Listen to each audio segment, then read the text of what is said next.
I am calling you here today because I'm going through a career change, and as part of that career change, I'm finally going to read all of these picture books that a publisher sent to me. Several publishers, actually. A bunch of publishers have been sending me picture books because I think picture books are fun. And I love getting picture books because they end up making great gifts towards the end of the year to anybody who I know who has a little one. But I have this huge box of picture books that I'm going to show you. So here's a stack, and then here's the box. Okay, all of these are from Simon and Schuster.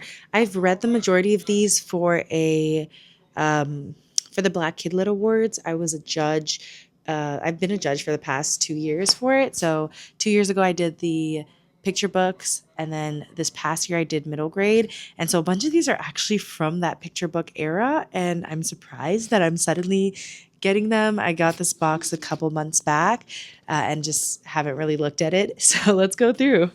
This board book is called One by Ruth Foreman, illustrated by Katora Gaines. It's very, very beautiful.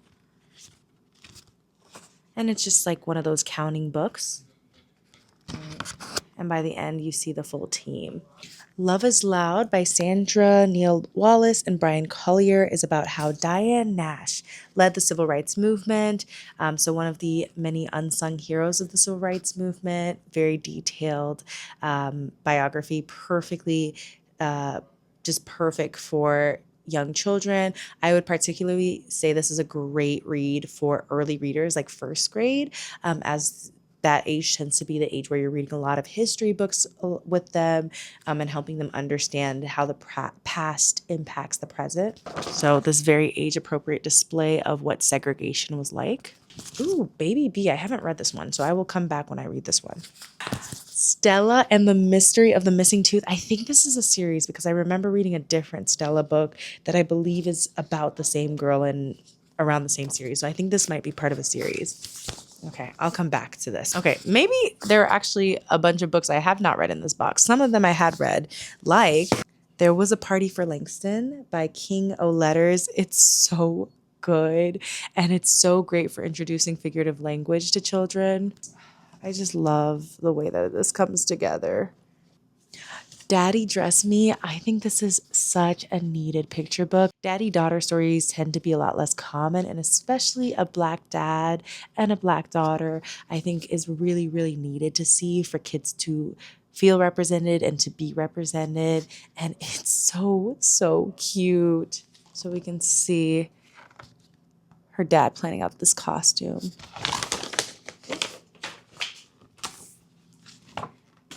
And I love the fact that it breaks away from traditional gender roles and encourages this interaction between father and daughter, where the dad is sewing this beautiful dress for his daughter to wear for a performance.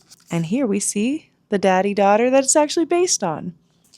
You So Black is such a great book of affirmations, of embracing your skin and loving who you are. Like this example being Black is love. And here we have Black is tough. Black is hard to do. And this is such a great conversation starter to talk about various things that kids are witnessing, kids are aware of. Oh my gosh, I love this one. Plátanos are love. It is so, so nice. And as a Caribbean, I love seeing that Caribbean representation. This picture book does a really nice job of blending past and present through both the illustrations and the actual dialogue and writing of the picture book. It's so well constructed. Ninja Nate by Marquette Shepard and illustrated by Robert Paul Jr. really stuck out to me when we were doing the Black Kid Lit Awards. I think this was 2023, because it features an amputee, something that you do not see much of in media overall, but is so incredibly important for these kids to see themselves and be represented. And as you can see on the back, we can see is prosthetic. And I think that representation is just so needed. And it's wonderful to see because there are so many kids who wear prosthetics for various reasons, who may have an amputation or who may have been born with a limb difference. And these prosthetics are nothing to be ashamed of. And so having this kind of imaginative expression with Ninja Nate is just so incredibly wonderful for both students who are not amputees or do not have prosthetics so that they can see them and have that prior exposure and not find it strange to witness one for the first time, or at least not be not have negative feelings toward them. But it's also incredibly important for the kids who actually are experiencing that. I think this would be something that would be a great gift for anybody that you know who has a child who may have become an amputee due to an accident or cancer, or who may have been born with a limb difference and is now going through the process of getting a prosthetic for the first time, and understanding that there's nothing to be ashamed of for that, and that this work of science and technology is a beautiful thing. Oh, and then we have this uh Katanji Brown Jackson, A Justice for All. I don't think I've read this one yet, so I will come back when I've read it. Ooh, turns out I did read Stella and the Mystery of the Missing Tooth 2 years ago for the Black Kid Lit Awards, and that's why it seems so familiar. It is so adorable. It's about this girl and her imaginary friend trying to figure out what happened to her real life friend's tooth. He's missing his tooth. What does that mean? Did he lose it? Did he misplace it? Is he part dinosaur? And kind of the chaos that ensues there. More of like detective-y kind of basically encouraging kids to ask questions. And it's very, very well done and so good. I'm just so happy to see all of these picture books with Black main characters, because there are truly, literally more picture books with animal main characters than Black main characters in traditional publishing. And so I'm happy that publishers are making a very geared effort to adjust that, to acknowledge that, and to platform more Black authors writing Black stories. Because another aspect that I have noticed in the kidlit space for years is that sometimes books with Black main characters actually have white authors. And so that can be quite disingenuous in the storytelling. It can add some inaccuracies. I've read a middle grade novel with a Black main character written by a white author where there was a specific scene in which any Black author would think, oh, what should I do about that character's hair in this situation? But that wouldn't be as present, especially if there's no sensitivity reader. And so that was something that was just really made me scratch my head a little. And then I looked up the author and realized, oh, it's by a white author instead of a Black author, even though the main character is Black. But all of these picture books are by Black authors, at least for the Simon & Schuster set I'm showing, because these are from the Black Kidlit Awards, where we were platforming Black authors of Kidlit. Baby B by Allison McGee and Sean Qualls. I think this is a great read aloud. It has mainly large words and a few words per page. So this is great for kind of word recognition, practicing with phonics with the young ones. And we see a lot of dads and babies. So this is really good if you're looking for more books that feature dads, because that tends to be something that we need more of in the picture book space. And I'm happy that that gap is being addressed. This one is by Tammy Charles, who I actually met at a local book event. She travels, it seems like, quite a lot for various book events. And so there was one happening in my city that she came to, and she's really, really sweet. She's also a pretty prolific writer in the children's picture book and middle grade space. And I think she also has a YA novel, but I really like this. This is also one I would recommend for first grade, maybe kindergarten as well, because it has a lot more words per page, but it also has that historical, how history impacts the present, right? Continuity tends to be pretty important at that age, as we're helping kids with ordinals like first, second, third, and whatnot. So this is great for that age range, especially with emerging readers, encouraging students to start reading on their own by this point, but also reading together with parents and educators as well. Okay, now we're done with the Simon and Schuster. This stack is from Candlewick Press, Holiday House, Roaring Brook. I think they're all under the same like umbrella. Walker Books. Yeah. Oop. Okay. Let me read through these and tell you about them. Actually, I've read a couple of them already. I have read The Silver Shadow by Marissa Duloc and illustrated by Leah Marley. I believe the author and illustrator are both from Barbados, if I'm not mistaken. Yes, they're both Barbadian. This is so beautifully illustrated. I really enjoyed this one, and it shows a close relationship between the main character and nature, which makes me very happy. I love anything eco-based or ecocentric. I mean, just look at that. And the colors are so vibrant. I love it. And I have also read Shark Girl by Kate Beaton. I really like this one as well. It's this mermaid girl who pretends to be human because these fishers are overfishing and it is getting her very irritated. And so this also has a really nice, subtle ego message as well. And it's told through a very humorous manner because this girl does not know how humans act and is very clearly not human, but nobody else realizes that she's not human. Like she's literally eating a fish raw over here, but everybody's like, she's cool and she's kind of funny. This is one of the cutest, silliest picture books I've ever read. Seven Babies by Forrest Shao. And it's basically about these seven babies appearing on somebody's doorstep, this couple's doorstep, and they're like, okay, I guess we'll take care of these seven babies. And the seven babies are pretty chaotic, but really, really cute. And they're like, okay, well, I guess you're our babies now. And they're just part of the routine. And at the end, the babies move on to the next house. And I think that is so funny. And then, on a more serious note, Before I Lived Here by Stacey S. Jensen and Victor Ngai is a story where we see this child living in his home in his neighborhood, but then we see what led to the neighborhood's creation, right? The backstory of this neighborhood. And I've never seen a story quite like this one.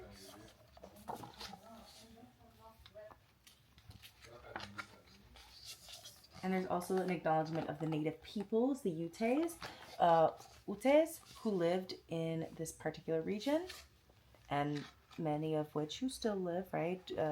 The myth of the disappearing Indian is pretty inaccurate, right? And we also see dinosaurs. So really, really cool engagement with history and acknowledgement of the harmful parts of this American past. Okay, I just finished reading this stack. So, On Our Way with Mr. J by Chelsea Lynn Wallace and Tyra Heater. So good. It's basically about this bus driver picking up his 18 kids on the route, and it is absolutely hilarious. Of course, there is chaos on the journey, and they are trying to make it to school by 8:05, but there are things happening throughout the journey, and it's such a great way of depicting the importance of school bus drivers and bus drivers overall, because at the end we get a reveal about another bus driver, a city bus driver, and his relation to this bus driver. Because at the end, we see that this bus driver gets on a city bus and the bus driver is his dad, which I think is so nice to add a little full circleness to it. This one does rhyme, so it works really well as a read aloud or classroom story. I think this would be really good for kindergarten and first grade. This is Orange, a field trip through color by Rachel Poliquin and Julie Morstad. This one is very informational. It goes into kind of the history of the color of orange, naming the color orange, how what orange is called in various cultures, where the oranges originated in India and China. And I think this is really good for independent readers, maybe later first grade, second grade, right before they're getting into the chapter books. I think this is a really good one for kids who just like to learn things and like to learn facts and really connects. It really makes a lot of connections for things that kids would probably recognize in the animals it depicts, in the food it depicts, and all of these little fun facts. How to Grow a Family Tree by Bia Birdsong and illustrated by Jason Hu honestly gave me chills in the best way. It shows the importance of different family structures and how different families look different for different people, and family is not just limited to blood. And I think that is a really, really, really, really necessary message, especially in our day and time where many families look different. Not every family is going to have a mom and dad and brother and sister. Most families don't, in all honesty, or at least not limited to that anyway. And this also shows the importance of community as family, and it's done so beautifully. So, oh, also, it looks like the main character is hard of hearing because it keeps mentioning her good ear. So, this would also have some disability rep as well.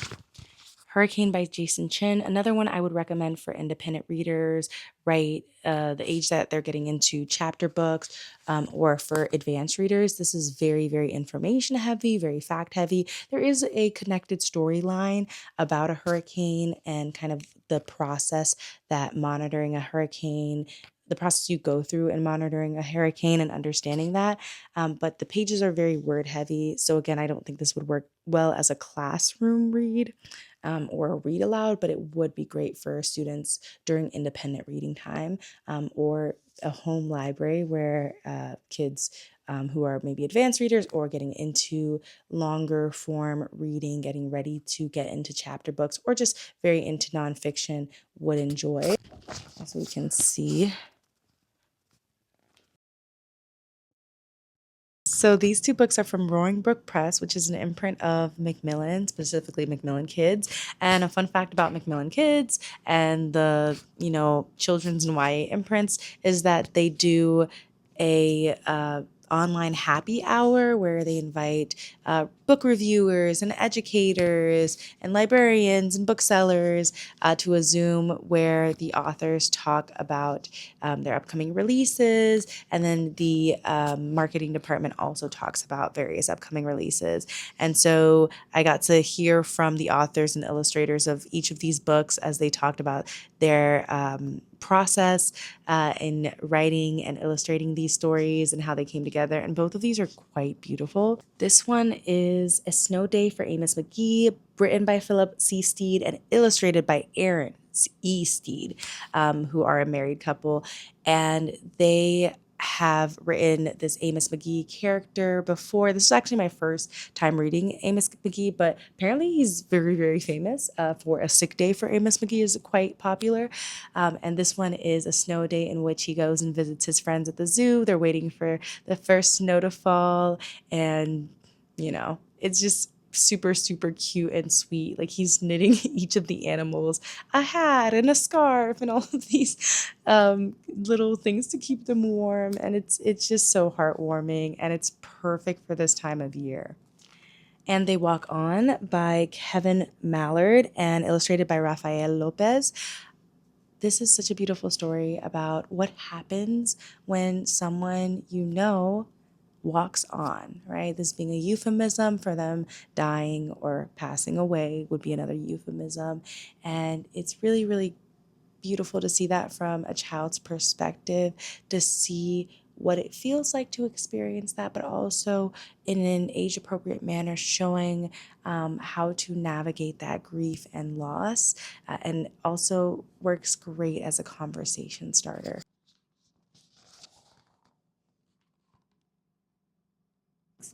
And before I let you go, here are a few more picture books that I just have lying around at home that I've read over the years and been sent by publishers, of course.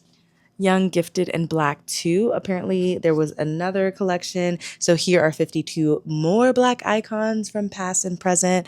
Such a great nighttime read with a kid, or maybe reading a page a day in the classroom, or just having this for independent reading. Courage Out Loud, 25 Poems of Power by Joseph Colo, who is the Children's Laureate for 2024 to 2020. 2022 to 2024, and Daniel Gray Barnett. This is so great for introducing poetry and figurative language to children, having those conversations, and can easily be paired with a lesson on poetry and incorporating alliteration, onomatopoeia, personification, metaphor, all that good stuff. A children's introduction to hip hop. This is great for independent reading time for a kid to flip through, especially as they're reading more independently and building those skills. Also, make sure to acknowledge some really important figures throughout hip hop history, of course. Boy Yogi, How a Wounded Family Learned to Heal by David Barclay Moore and illustrated by Noah Denman. This is such a good depiction of healing after a traumatic experience, right? We have this father who is a military veteran and has the PTSD to show for it, and how alongside his son, he is making sure that he does not pass that trauma down. And he's showing his son how to handle those difficult times, how to redirect that energy, but also how to acknowledge it as well. And the family does this together. It's Powwow Time by Martha Troyan and illustrated by Howley Bichette. I love this one. It's so good as a read aloud. There's a lot of onomatopoeia, like thump, thump, thump on this page. And I think it's such a great way to introduce children to other cultures, or to show that representation for children who are coming from these Indigenous American heritages. I also really think this is perfect timing because November is Native American Heritage Month. So if you are looking to gift someone a book that is very timely, this would be a great one to gift. Thank you for staying around for this very impromptu video. It's like 9 p.m. on a Saturday, and I'm over here reading picture books for the heck of it. And I hope that you end up picking up some of these or gifting some of these to a friend, a child, an educator, a parent, a librarian, I don't know. But check these out. And maybe these are some books that you yourself are like, I want to read that just for fun. And, spend 20 minutes reading one of these beautiful picture books and making sure that the people who are putting their time and effort into making these are being properly recognized for that. It's as simple as going to your library and checking it out, taking it home for a day, reading it, and bringing it back. That keeps it in circulation, and that shows interest in that particular book. Have a great rest of your day or week or night, and happy reading.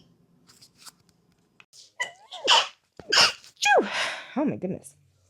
I'm currently experiencing the brief week or so of winter that we experience in Florida, or at least fall, where it's a crisp 65 low, 75 high. And I'm wearing my Beachside Book Fest hoodie to really hone it in. But